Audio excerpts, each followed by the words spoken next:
It's Thursday. I hope you're doing well. Didn't do uh, It's Thursday last week. Was at my parents'. I was planning to do one, and just so much going on, it slipped my mind.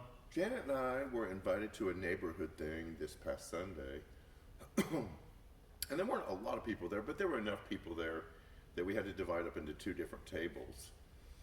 And I guess it's me that probably brings this, but I was at the table that soon into just, people who don't see each other chit chat about unimportant things. All of a sudden, one of the people out of the blue asked the question.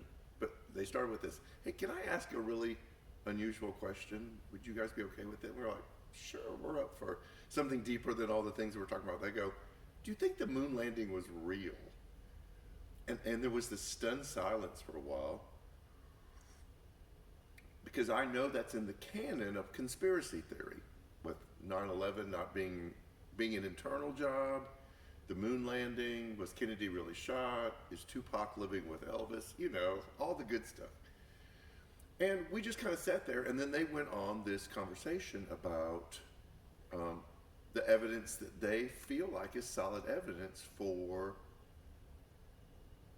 the moon landing being staged.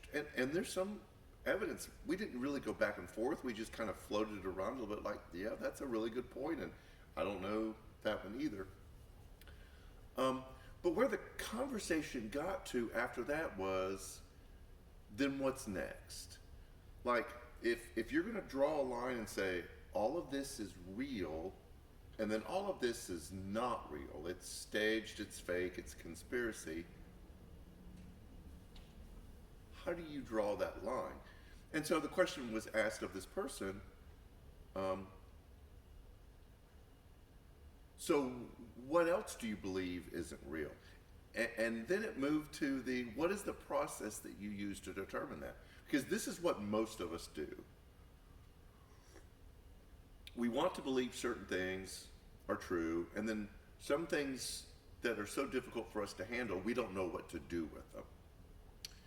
And so we don't necessarily create a process that helps us move toward truth. We know where we want to end up, and then we create ways to support where we already end up. This is where tradition comes from. There's so many other things. It's like, well, I'm not exactly sure, but I feel like this is the way it's supposed to be, or I feel like this is true. And we'll throw some points in there to kind of support what we believe. The reason why the conversation was so interesting, one is because it was a great dinner conversation. I loved it. But secondly is it applies to a lot of other things that we feel like we have a solid understanding or a firm foundation in believing that it's true. And one of them, and we'll talk about it this Sunday, is God. Is what you believe about God true? And I'm not saying is God real. I'm saying is what you believe about God is true. When you talk about God, what do you talk about? How do you describe him? What are the words that you use? Where did those words come from? Because this is the way most of our beliefs are founded. We can find words, and especially when we talk about God, we can find words in Scripture that support what we believe about God, but do we have the same understanding of those words that they did when those words were written? I didn't bring this word up, but at the dinner when we were talking about this, and the conversation was, where is that line? How do you decide what's real and what's not real? The word epistemology came up. And like I said, I didn't bring it up. Another person brought it up. But the word basically means, how do you know that you know? Like, what is it that gives you confidence in your ability to say, I know this to be true? And how do you know that you know this to be true? That's all brain frying. I don't want to go into a deep dive about that. But we talked some last week about the ability to make sure that all of what we believe about God, our faith, about who Jesus was, aligns with Scripture. And we went through a really long passage about spiritual blindness. This Sunday, we're going to start a three-part series about the foundations, and we're going to talk about God. And God is one of those things that just is beyond our ability to describe, to define, to say who God is, what God is. And so, as always, we want this to be a safe space for us to go like, man, I don't know. I used to think this. Some things happened and it kind of fell apart. I want there to be a God. I want to believe in a God. I just don't know what kind of God I would be drawn toward. Not that I want to create a God in my own image, which we all do to a certain extent anyways, but I want to discover a God that I want to have a relationship with. We're going to go deep and nerdy again this Sunday and talk about some things that reveal the potential and the possibility for some truths about God. And then we're going to talk about knowing God as opposed to experiencing God. I know this was kind of wandery and all over the place, but this is the bottom line. This is where I want to stand up. Most of us want to believe in something bigger than ourselves, and we have a tendency to latch onto things that really aren't worthy of our devotion, of our desire for something bigger than us.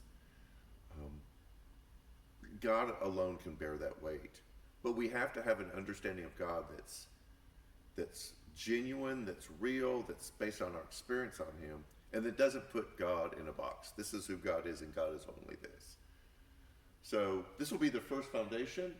There'll be some conversation around, but there'll be some very pointed things that I think will be helpful in moving us toward creating that line like, stuff on this side I'm not so sure about. Boy, here's some things that I think and I feel like and I believe I can definitely say about God. So join us. It'll be fun. The Exceptional Way, the activities-based program for differently disabled adults started yesterday. Super exciting to have them in the building. We'll have an open house where you can go down and see the whole setup in a couple weeks. We have a lot of stuff coming up. We're almost finished redesigning the website, so stay tuned for that. But just download the app and you'll get notifications. Facebook, Twitter, Instagram, you'll see everything that's going on. We would love to find ways to connect you that you're more than just consuming content, you really feel like you're a part of New Community Church. So it's Thursday. I've got to crush the rest of the week. I hope you have a great weekend. We'll see you Sunday. Take care.